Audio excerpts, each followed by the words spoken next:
Hi friends, ఈరోజు మన వీడియోలో తెలుగు సాహిత్యంలో మనకి త్రయాల పేరుతో చాలామంది కవులు ఉన్నారు. మనందరికి కూడా తెలుసు.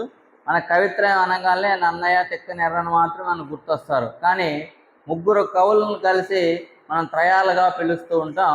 తెలుగు సాహిత్యంలో దాదాపు త్రయాలుగా ఉన్నటువంటి అందరి కవుల గురించి ఈరోజు మన వీడియో చేస్తున్నాం. అందరూ కూడా జాగ్రత్తగా వినండి. చూడండి, కవిత్రయం అనగానే నన్నయ్య గారు, తిక్కన గారు, ఎర్రన్న గారు. అలాగే శైవ కవిత్రయం అంటే శివ కవులు ముగ్గురున్నారు.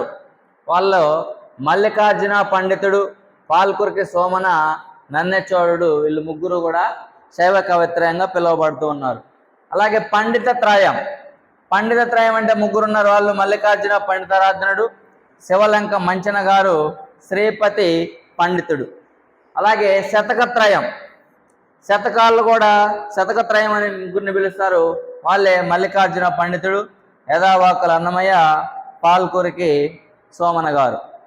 అలాగే చూడండి, పురాణత్రయం అని ఎవరిని పిలుస్తారంటే పాల్కురికి సోమన గారు, మారన్న గారు, పోతన గారు.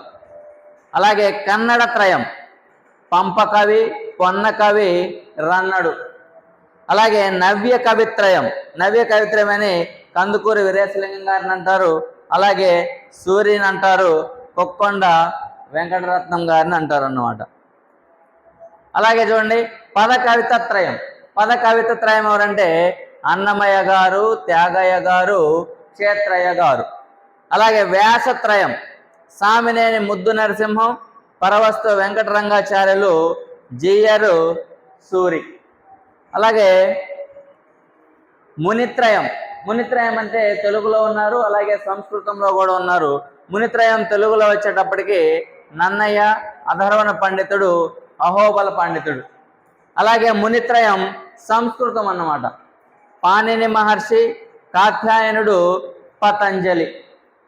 అలాగే శ్రీశ్రీ దృష్టిలో అసలు కవిత్రయం అంటే ఎవరు? శ్రీరంగం శ్రీనివాసరావు గారు ఉన్నారు కదా, ఆయన దృష్టిలో మనకి కవిత్రయం అంటే ఎవరు?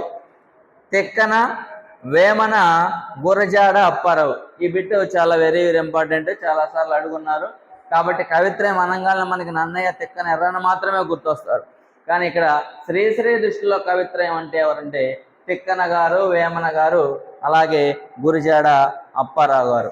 ఇలాంటి కొన్ని షార్ట్ టాపిక్స్ కోసం మన ఛానల్ని మీరు తరచు చూస్తూ ఉండండి. అలాగే లైక్ చేయండి, షేర్ చేయండి. మీకు తెలిసిన మీ మిత్రులకు కూడా మన ఛానల్ గురించి చెప్పండి. ఇంకా డిఎస్సి కానీ, అలాగే నెట్, సెట్, అలాగే ఇతర పోటీ పరీక్షలకు ప్రిపేర్ అయ్యేటువంటి అభ్యర్థులందరికీ కూడా ఈ తెలుగు సాహిత్యాన్ని గురించినటువంటి మన కంటెంట్ అంతా కూడా మీకు చాలా యూజ్ఫుల్ అవుతుందని నేను ఆశిస్తున్నాను. ఇలాంటి మరిన్ని వీడియోలతో మరలా మీ ముందుకు నేను వస్తూ ఉంటాను. అంతవరకు సెలవు. ధన్యవాదాలు. మీ సుకేష్ పాల్.